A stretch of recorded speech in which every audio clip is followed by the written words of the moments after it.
Well, hi and welcome. This is Kevin Leipzig, host of Contractor TV. Our channel here is focused on providing content designed to help contractors start, grow, and protect their construction business here in California.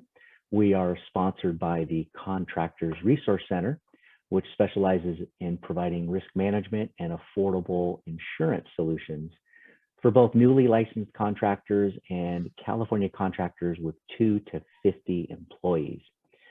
Today we've got David from the Placer Contractor School. David, welcome. Hi, Kevin. Thank you for having me. How are you?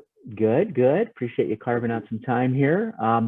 So the purpose of today's show, we wanted to, pick the class code of HVAC contractors. It's one of the areas that I specialize in helping with getting general liability and workers' comp for HVAC contractors here in California.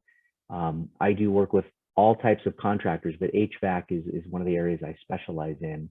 And I wanted to have you speak a little bit about, your school and how you can help somebody that wants to get their HVAC license in California, what's involved, specifically the costs, what type of experience they need, and any other suggestions you can share for somebody that wants to get licensed as an HVAC contractor. So we'll jump in here. Let's start with the experience. What kind of experience does a HVAC contractor need, or somebody that wants to be a contractor? What type of experience do they need? So the classification is a C20 for HVAC. And again, it's going to be dealing in heating and air.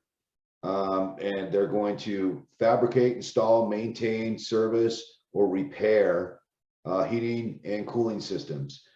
So they have to be at a journeyman level. You can get through an HVAC program if you are, if you go to a apprenticeship program, 4 years, or if you're just out in the field doing the actual work, you can get through and become one in 4 years. It's defined by being a journeyman, and a journeyman is someone who can work unassisted and complete any of those tasks without any supervision. Great. Thanks for clarifying that. I was thinking, okay, journeyman, what is that journeyman? And it's really being able to be essentially self-independent, right? Being able to install and service and do everything on their own without any supervision, right? Correct. Okay. And that's for 4 years. Correct. Any exceptions to that rule? Does it have to be a minimum of 4 years? And how do they document that? Or I'm assuming on your application you put that's your years of experience. How do they verify that? Well, generally by employment. Okay, so if someone is whoever they work for, it can be a coworker, a fellow journeyman, a business associate, a contractor. Can sign up for anyone who is looking to get their license. So it doesn't necessarily have to be a contractor. And if they if they've been in their trade, even if they are self-employed and they've been in the trade and they've gone through some technical training and gotten certified, just mainly filing taxes essentially is proof enough. But they can have someone sign off for them regardless. Okay, good to know. What type of costs are involved to get your license as an HVAC contractor? In terms of study material, the state test, the required contractor bond to get your license, what kind of costs would somebody be looking at? So our program is streamed online. They'll receive a manual for the law and business and a manual for the trade specific. Everything that's online is going to be streamed. They're going to have the opportunity to take practice exams, final exams, and be fully prepared. We're going to also help them with all their paperwork. There's actually 18 pages on the actual application. We will go through the application complete, make sure that everything is done correctly prior to filing it. That program costs less than $400 to do that. The state fees are as follows. You're going to pay $450 for your application fee. That's just to turn in your application to get a test date.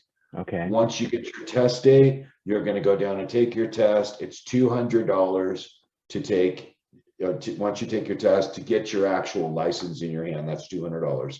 The Okay. state also requires a live scan fingerprints. Those are $25 to $35.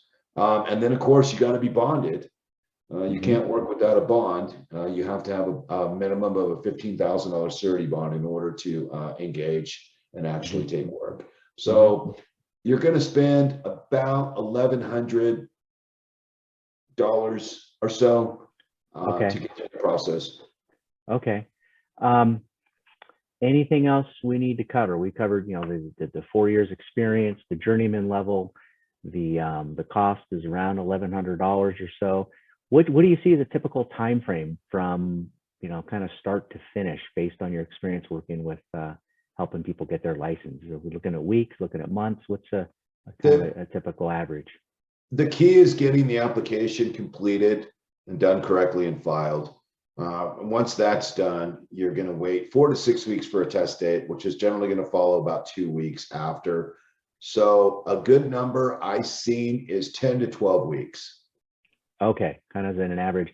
And I'm thinking on the test, what are the options, if there are options, if you don't pass the test, right? You prep, you go take your test. Do you pay a fee again, or they give you a couple times based on that fee to take the test? When someone does fail the test the first time, if they do, there is a retest fee. Okay, the retest fee is currently $75.